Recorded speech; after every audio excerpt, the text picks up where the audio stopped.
Hello everyone, welcome back to my channel. Let's discuss about discovery of electron. Atomic model के बारे में हम पढ़ चुके हैं जो हमें डाल्टन सर ने दिया था. अब हम पढ़ेंगे इलेक्ट्रॉन, प्रोटॉन, न्यूट्रॉन के बारे में. ठीक है, सबसे पहले हम इलेक्ट्रॉन के बारे में पढ़ लेते हैं. इलेक्ट्रॉन डिस्कवर किया था सबसे पहले माइकल फैराडे ने. ठीक है, बाय कैथोड रे एक्सपेरिमेंट. ठीक है, तो उन्होंने क्या किया था, सबसे पहले एक ग्लास ट्यूब ली थी. ठीक है, ग्लास ट्यूब में क्या था, 2 इलेक्ट्रोड्स थे. ठीक है, एक इलेक्ट्रोड क्या था, कैथोड जो क्या था नेगेटिव. ठीक है, नेगेटिव चार्ज. और एक था एनोड. ठीक है, एनोड क्या था, पॉजिटिवली चार्ज. ठीक है, और ये था वैक्यूम. ठीक है, वैक्यूम पंप. इससे क्या होता है कि प्रेशर कम या लो हो जाता है. ठीक है, और ये है बैटरी. बैटरी से क्या कर सकते हैं, हाई वोल्टेज, लो वोल्टेज जो भी करनी हो, मतलब वोल्टेज के लिए काम आता है ये. यहाँ पे रहता है एमीटर जो करंट के लिए काम आता है करंट फ्लो के लिए काम आता है. ठीक है, तो सबसे पहले उन्होंने क्या है, एक गैस पास करवाई. ठीक है, कोई पार्टिकल्स पास करवाए, गैस पास करवाई. ठीक है, तो उन्होंने क्या देखा कि चलो हम दो मतलब कंक्लूजन्स देख लेते हैं, दो तरीके से देख लेते हैं. मान लो सबसे पहले चलो हम दो टर्म्स देखते हैं. ठीक है, एक में क्या है, रेज पास करती हैं एनोड टू कैथोड. ठीक है, एक में पार्टिकल्स पास करते हैं, रेज पास करती हैं कैथोड टू एनोड, यानी कि positive to negative, negative to positive.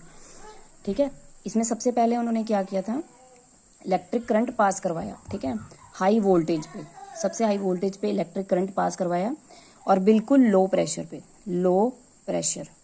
ठीक है, लो प्रेशर और हाई वोल्टेज पे.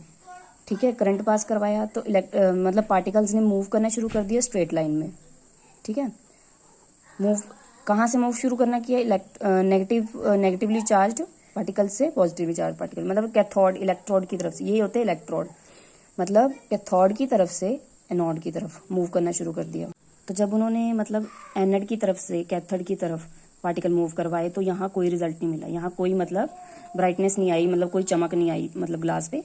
ठीक है, तो जब उन्होंने देखा कि कैथोड की तरफ से एनोड की तरफ मूवमेंट होती है रेस की, मतलब नेगेटिव चार्ज की तरफ से पॉजिटिव चार्ज की तरफ क्या है, करंट फ्लो करता है, इलेक्ट्रॉन्स फ्लो करते हैं. तो कैसे पता चलता है, यहाँ पे एक जो कोटिंग रहती है ना जिंक सल्फेट की, फोस्फोरेंट की, वो क्या है, वो चमक जाती है. मतलब यहाँ जब हिट करेंगे इलेक्ट्रॉन, ठीक है, पार्टिकल्स रेज जहाँ हिट करेंगे तो ये कोटिंग जो है वो चमकने लग जाएगी. उससे क्या उनको एक पॉजिटिव रिजल्ट मिला. ठीक है, उनको क्या पॉजिटिव रिजल्ट मिला कि इलेक्ट्रॉन, एक तो इलेक्ट्रॉन फ्लो करते हैं कैथोड से एनोड की तरफ, और एक ये हो जाता है कि इलेक्ट्रॉन्स आर नेगेटिवली चार्ज्ड.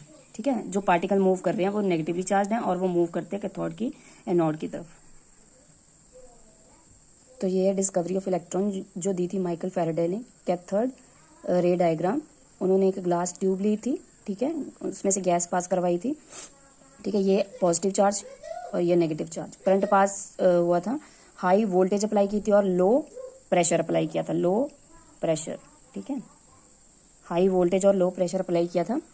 तो क्या है, cathode ray tube made up of glass with 2 pieces of metal, मतलब इनको हम क्या बोलते हैं, इलेक्ट्रोड्स. ठीक है, with the high voltage and low pressure starts flowing from stream of particles, मतलब अगर हाई वोल्टेज है और लो प्रेशर है तो मतलब पार्टिकल्स मूव करना शुरू कर देंगे. ठीक है, करंट फ्लो होगा फ्रॉम कैथोड टू एनोड की तरफ. ठीक है, एक कोटिंग रहती है एनोड पे, मतलब बिहाइंड दी एनोड, यहाँ पे एक कोटिंग रहती है जो क्या है, चमक जाती है, जिंक सल्फाइड की कोटिंग रहती है. जब वो पास करते हैं, जब करंट पास करता है तो जब रेज मूव होती हैं तो ये क्या है, इस होल की तरफ हिट करता है. ठीक है, जब इस होल की तरफ हिट करेगा तो ये यहाँ पे कोटिंग जो है वो चमक जाएगी एकदम. इससे हमें क्या है, एक पॉजिटिव रिजल्ट मिलता है कि इलेक्ट्रॉन मूव करते हैं फ्रॉम कैथोड टू एनोड. ठीक है, और इलेक्ट्रॉन्स आर नेगेटिवली चार्ज्ड. तो रेज क्या है, passing through the anode.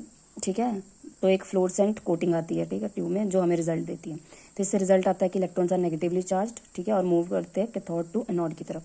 But हमें चार्ज किसने दिया था इलेक्ट्रॉन पे, ये किसने दिया था कि चार्ज, कितना चार्ज रहता है इलेक्ट्रॉन पे, ये दिया था मिल्कन ऑयल ड्रॉप एक्सपेरिमेंट, वो हम नेक्स्ट वीडियो में करेंगे. तो चार्ज रहता है मिल्कन की तरफ, तो चार्ज दिया था मिल्कन ऑयल ड्रॉप एक्सपेरिमेंट ने, मतलब कितना चार्ज रहता है, चार्ज रहता है 1.6 इंटू 10⁻19 कूलम, और मास ऑन इलेक्ट्रॉन रहता है 9.1 इंटू 10⁻31 किलोग्राम्स। तो इस एक्सपेरिमेंट से कंक्लूजन क्या निकला था कि कैथोड रे स्टार्ट करता है मूव करना कैथोड टू एनोड की तरफ, और cathode rays are not visible नहीं होती, लेकिन जो उसका बिहेवियर होता है फ्लोरेसेंट का, उससे हमें पता चलता है कि इससे मतलब कहाँ हिट हो रहा है, मतलब रेज कहाँ हिट हो रही है और क्या रिजल्ट मिल रहा है हमें। ठीक है, इन द एब्सेंस ऑफ, अगर इलेक्ट्रिक और मैग्नेटिक फील्ड एब्सेंट है तो रेज क्या करती हैं, स्ट्रेट लाइन में पास होती रहती है। ठीक है, और अगर इलेक्ट्रिक या मैग्नेटिक फील्ड मतलब है, प्रेजेंस है, तो इलेक्ट्रॉन पता चलता है कि देयर आर इलेक्ट्रॉन्स। ठीक है, ये बिहेव करते हैं as electrons. So thank you. अगर आपको मेरी वीडियो अच्छी लगी तो प्लीज़ लाइक एंड सब्सक्राइब।